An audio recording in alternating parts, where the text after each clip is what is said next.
Alright, hey there, Jason here. I just wanted to do a quick little review on this new LEGO Game Boy set that just came out.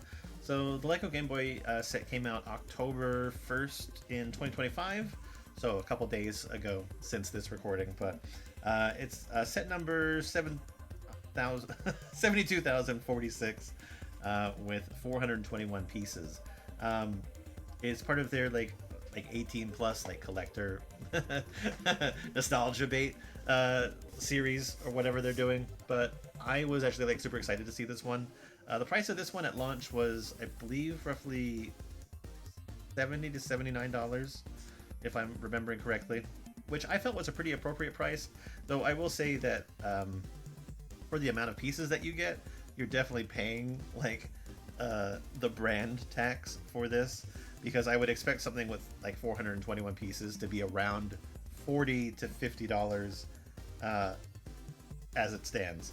But these are, like I said, about $70 to $80. But it's a pretty accurate recreation of the Lego Game Boy, or of the Game Boy itself in Lego form. You actually get two cartridges that you can swap out from the back. It has buttons that work, and then it has lenticular screens that basically allow you to view it as if it were a real Game Boy. So let's take a quick look, and I'll go over it. So what you get in the box becomes these guys. So you get a stand for each of your items, the cartridge and the system. You get two cartridges, one for Legend of Zelda Link's Awakening and one for Super Mario Land. And then you get three lenticular screens, one with like the classic Nintendo Game Boy logo, one with the Mario Land where it has like Mario sort of jumping up and getting a star, and one with one for Legend of Zelda where it shows Link and the other girl that I forget her name sitting on the beach and watching birds. It's pretty, and it's not going to show up very well on camera, so I do apologize for that. But they are very nice quality lenticular screens, and I appreciate them. Again, apologies that they don't like really show up that well, but I definitely recommend checking them out. They work very well. I appreciate that. So let's go over the system. I will say build was super fun with this, and I think it took me between like 45 minutes to an hour to build the systems. The reason why I say that is that when I was building, I built three, and I built them all simultaneously, and it took me 2.5 hours. So, but the overall build for the system was a lot of fun. Like underneath the surface of this, they actually do a pretty good job of making it look like you're building like some sort of circuit board pieces, and I think that it's pretty intricate in the build, especially in this like lower section, for how it actually goes together. So lots of little small pieces that take a little bit more time than you would think for a piece count this small, but overall a good build. And it basically mirrors everything that you would find on a regular Game Boy pretty accurately. Color here obviously is a little bit different, as you can see. This is my original Game Boy, and building this just made me realize that I need to clean this Game Boy really badly. But yeah, you'll see that even the button colors are pretty accurate. The color of the system, they went with a gray. This is sort of like one of those like old school white gray sort of colors. But on the side here, you'll have your extension connector, and they even have printed pieces for the extension connector, the volume wheel. This actually is like a gear piece, which does actually rotate. On the bottom, excuse the marker, you have your phono port, and on the front end, it actually does say like phones down there on the bottom. And then on your other side, you have your contrast wheel, which is again another rotating wheel with a printed piece that says contrast. And you have a little plug here, which is your plug-in for DC power. I like it. And then on the top, you even have a switch, and it's you probably won't hear it, but it has a very satisfying click. Just like the actual system itself, it's nice to play with, even though it's a very simple thing. It's literally just a Technic brick and a peg. and it just slides from one end to the other, but it has a very nice click sound. And then even the front of it, it has your on-off label here. You've got dot matrix with stereo sound. I will say that some people have said that they're like the alignment of these two stickers here, that it's been off for them, and I've seen pictures where it looks like it was like severely off. I am thankful on my side that there's like a minute little like raise in the level of the sound compared to the dot matrix, but to me, like at a glance, at a distance, it's not noticeable. So you even have a little battery indicator printed piece here. You got your Nintendo Game Boy logo, and you have a print here on the bottom corner, which is your stereo, which is your speaker grill, and you have A and B and your start and select buttons labeled as well. The A and the B button actually do work. They have a little bit of travel to them. I will say in some other reviews, people have said that there's been like a little nipple, or basically like sprue like residue or leftover on top of it. But either they had a much earlier piece, and they've since updated, but I don't have any of that kind of issue. They use a rubber band behind these to actually do the actuation, which is kind of cool. I like that very much. And then for the start and select buttons, these are actually just wheels, or tires, rather. So you got a little tire and just slides in here. And I was worried that this would potentially like fall out, but even like even shaking it, it didn't fall out. The lenticular fell out because it didn't have the Game Boy thing in there, but these don't appear to be able to fall out very easily. And then with the D-pad, it feels great because with this D-pad, I can kind of click it in the middle, and then it does like go on either side. But this one, I can click it in the middle, and it all depresses, and I feel like I can actually get all of the actual directions. It's great. I love this. It's a fantastic little build, and when it comes to like the cartridges, all you do is just sort of flip them in, and it just clicks in.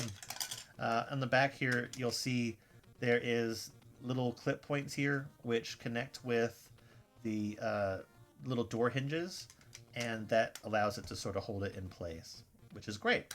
I will say everything is printed except for the sticker on the actual cartridge itself. But I will say the cartridge having a sticker on it rather than being printed is probably a benefit in this case, simply because it makes it more realistic in my mind.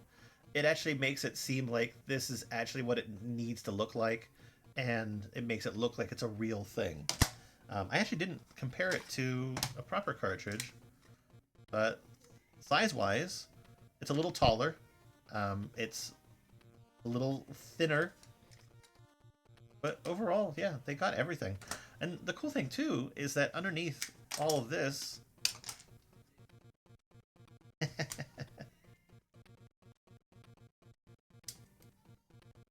They actually even tried to give it like little circuit boards with the memory chips and everything in it. And then the Legend of Zelda one is even cooler.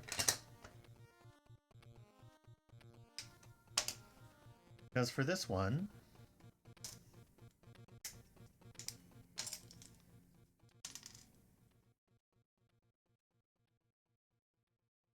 they even gave it like a battery cell because it's a game that would have to have a save file on it, so it actually needs a battery, and they put it in there, and I think that's fantastic. The only thing that I think this needs is I kind of wish that it had a little bit more detail in the printing on the back. Like on the back of these, it says like the model number, and it has like, you know, the year and the battery rating and everything like that. If they just put a little bit more text in here, I would have liked that. But they do at least give you a serial number, which is G19890421, which is the date that the Game Boy released. On mine here, you'll even see that I have the Installation, Maintenance, and Service Nintendo World Class Service Center Hotline sticker. I would love to have one of those, or that sort of printing on the back of this as well. But I think that's just like asking for like extra bonus stuff. There are people that have like legitimately modified these to actually contain proper electronics and run Game Boys, and even on a simpler level, they've installed just a basic screen so that it can actually play Game Boy footage while it's just on display, which I think is actually really cool. I'm going to see if I can't take apart some of this lower section here, because I actually do want to show off how some of this stuff actually works, because I think that it actually is really kind of cool. And it's not that hard to dig into, I think.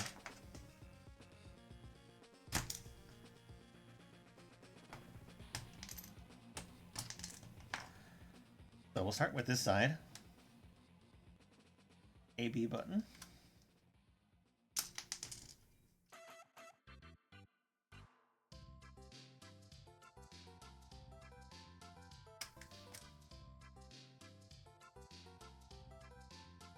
Did I miss something?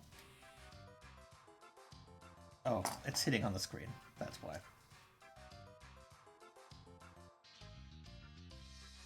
I guess that actually helps me here too. So for the wheels on the volume and the contrast, it's just literally a wheel peg with a gear, and it just sort of sticks in there. With these, you've got little rubber bands back here that help give it its feedback.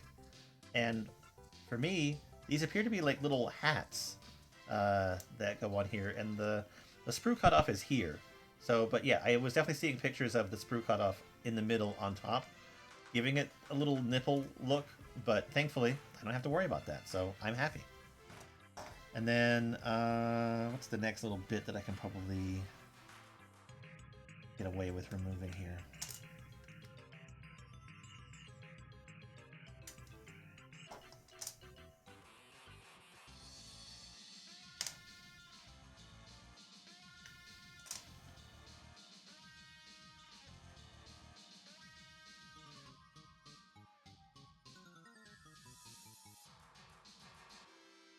Got a couple things coming off. I don't mind. It's fairly simple to put together again, so. I'm just trying to get to the D-pad. That's all I want.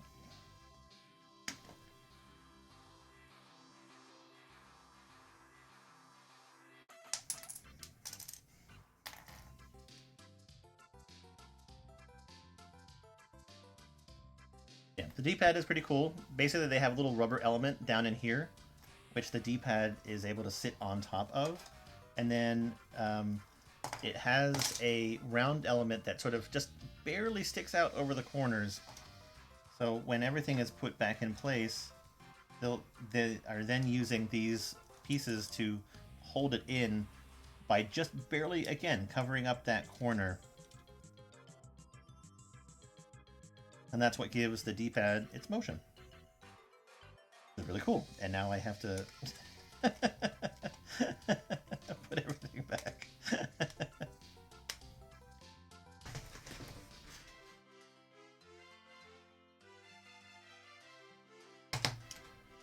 Like I said, it's not that bad. And then with this down here, it's just little cavity, fine enough for the wheel. And I guess, again, the friction of the wheel is just enough to help keep it right in place.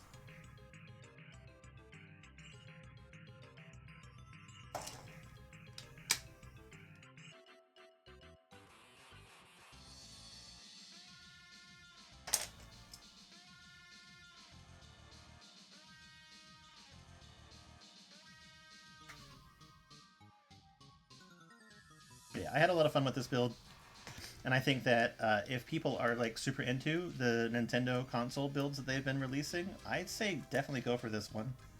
This one was a lot of fun, and it is not a difficult build at all. I do actually really recommend it.